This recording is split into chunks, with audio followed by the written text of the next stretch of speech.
70 വർഷത്തേക്ക് ഡേറ്റ് ചോദിച്ച സംവിധായകന്റെ പ്രപ്പോസൽ. മമ്മൂട്ടിയുടെ നായിക ഷീല ക്രിസ്റ്റീന തമിഴ് മരുമകളായത് എങ്ങനെ? 1987 മണിരത്നം സംവിധാനം ചെയ്ത് കമൽഹാസൻ നായകനായ നായകൻ എന്ന സിനിമയിലൂടെ ഒരു നായിക കൂടി സിനിമാ ലോകത്തേക്ക് ഉദയം കൊണ്ടു. ജന്മം കൊണ്ട് തമിഴ് സ്വദേശിയാണെങ്കിലും കേരളത്തിലെ ആലപ്പുഴയിൽ വേരുകളുള്ള കുടുംബത്തിലെ അംഗമായിരുന്നു അവൾ. ശേഷം നീലാഞ്ജനം എന്ന പേരിലെ തെലുങ്ക് സിനിമയിൽ 1980 ആ നടി വേഷമിട്ടു. പിന്നീട് അതേ വർഷം തന്നെ മലയാള ചലച്ചിത്ര ലോകത്തും അവർ നായികയായി. മമ്മൂട്ടിയുടെ അർത്ഥം എന്ന സിനിമയിലെ ഷീല ക്രിസ്റ്റീന എന്ന അഭിനേത്രിയുടെ മലയാളികൾക്ക് മുമ്പിലെത്തി. കണ്ടാൽ തന്നെ തമിഴ് ഛായയുള്ള ആ പെൺകുട്ടി മികച്ച സിനിമാ പാരമ്പര്യം അവകാശപ്പെടാനും പ്രാപ്തിയായിരുന്നു. മലയാള ചലച്ചിത്ര സംവിധായകൻ AB രാജ് എന്ന ആന്റണി ഭാസ്കർ രാജിന്റെ മകളാണ്.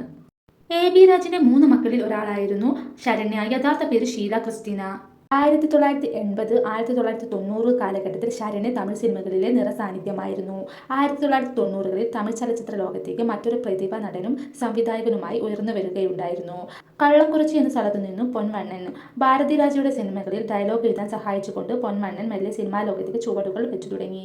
1994 റിലീസ് ചെയ്ത കറുത്തമ്മ എന്ന തമിഴ് ചിത്രത്തിൽ ശരണ്യയും പൊൻവണ്ണനും ഒന്നിച്ചഭിനയിച്ചു. കറുത്തമ്മ ശരണ്യയ്ക്കും പൊൻവണ്ണനും അവരുടെ ജീവിതത്തിലെ ഗതി മാറ്റിമറിക്കുന്ന ചിത്രം തന്നെയായി മാറി.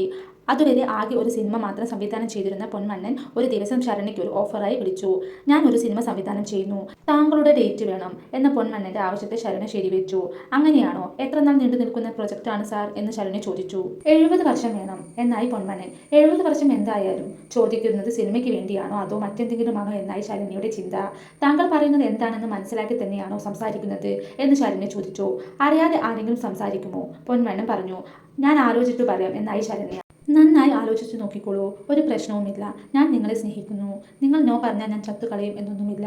നമ്മൾ രണ്ടുപേരും വിവാഹം ചെയ്താൽ നന്നായിരിക്കുമെന്ന് തോന്നിയതുകൊണ്ട് ഞാൻ ചോദിച്ചു എന്നേയുള്ളൂ.